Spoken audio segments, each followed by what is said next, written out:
Continuing our conversation with Long Beach City Auditor Laura Doud. A couple of the other audits, Laura, that your office completed, one with the water and sewer rate increase. Tell us about that. Well, thank you. Yes, this was in response to some public questions and concerns about why their water rates were increasing and had increased. So we did sort of a high-level overview of the water department. We didn't do a really in-depth audit, but we looked at their budgeting process, and we looked at what drives water rates and sewer rates. And so it really stems from their budgeting process. And what we found is that their water rates and their budgeting process basically stemmed from their budgeting of huge capital improvement projects that weren't being done. And so you know, year after year, they would continue to budget for these projects, and that would drive the rates. So we know in 2009 there was a 15% increase, 2010 a 16% increase. And in water rates? In water rates. For the years 2009 to 2011, the sewer rates increased 56%, okay?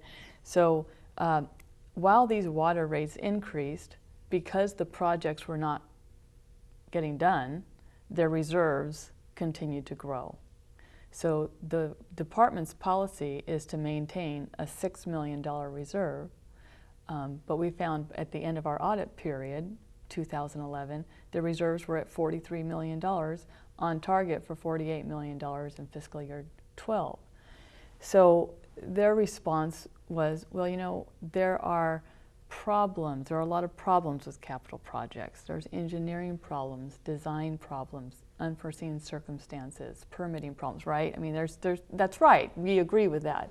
But the problem was they weren't factoring in those problems when they were setting their budgets. So the rates were set with the intention of building certain projects which for a variety of reasons did not get built and the money piled up. Right, okay. Exactly, yes. I did receive a press release from the Water Department months earlier indicating that they had a record low of outages and sewer breaks and the like, and water main breaks, which is a good thing because of a very aggressive repair program, which is good management. Yes. But in this case, you're suggesting that maybe some of those rates should not have been increased because the projects which earlier rates had been increased to never got built and the money was sitting there. Right, and so their budgets were reflecting that they would have a shortfall. In reality, they would have a large surplus. Okay. And so yes, you're right, they're doing good things, but I think we were recommending that they do a little bit better in their budgeting. Parking citation collection process. This is really shocking. There are unpaid parking citations, 3 years or less outstanding, of $17.5 million. Now that's over 100 cops. You would think that the city should be able to collect parking violations, particularly recent ones. Yes, that's right. But as we dug a little deeper, we found again that the system was out of date. That there's been kind of a pattern from some of the audits we looked at that the city has outdated systems. So what's happening, Art, is that the city is using an enormous amount of staff resources to do by hand what can be done electronically. And so our recommendation for this particular audit was we need a new system. The system, we gave staff credit. They're doing the best they could with this system they had, but it's outdated. It's unreliable. We can't track who the owner is to pay these tickets. So it didn't interface with the DMV, so we couldn't get updated information to collect this. So there's these outstanding tickets. And the police department with their new LB cop system can trace the owner from a license plate in 30 seconds with a crime in process. You would think that the city could find out who the registered owner of a car is where there's unpaid citations. This is not rocket science. That's right. You would think that they could, but we did a test, and 86% of our tests was bad information. So the good news in all of this is that we made a recommendation to the council to give city management the money, the investment for a new system, so we could get the money. It will be a good return, and they did approve it. Excellent. And they're making progress. Excellent. You are making a presentation. Well, you present the results of these audits to the city council as a courtesy. You're not legally required to do that, but besides doing the audit, and obviously you meet with the department impacted before you even release the report, as you were mentioning to me before we went on air, but you, in addition, make these presentations to the City Council with the results of your audit, and you also ask for an action date 6 months out usually. Yes, that's right. Thank you. And there's a purpose to our audits, and it's to make change, and it's to improve, it's become more efficient. So our audits mean nothing if they just sit on a shelf and collect dust.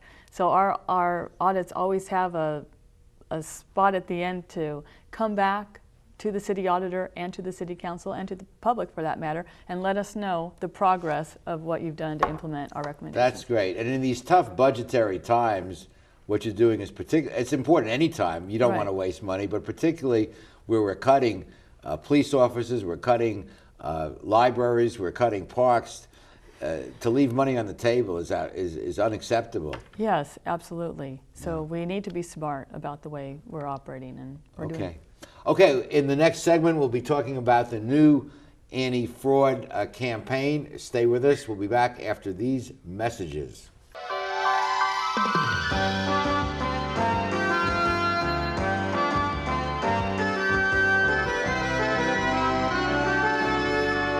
How do you like your chances the rest of the way? I got no idea. But I do know that if we stay with Naples Rib Company, at least we won't go hungry. Coach, what do you think about some of those questionable calls tonight?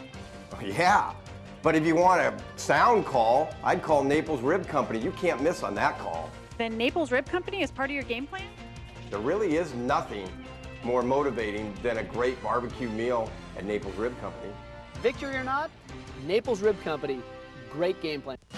At Performance Plus Tire, you'll find we carry Toyo tires. For over 50 years, Toyo has been a world leader in the development of high-quality tires. Optimum performance, safety, and a comfortable ride. That's what makes Toyo tires great. And now come into Performance Plus Tire for a great deal on these Toyo tires. Proxys ST, Open Country AT, and Proxys 4. Toyo tires, driven to perform. Come in today and we'll install new Toyo tires on your vehicle while you wait. Performance Plus Tire on Cherry Avenue, 1 mile north of the 405 in Long Beach.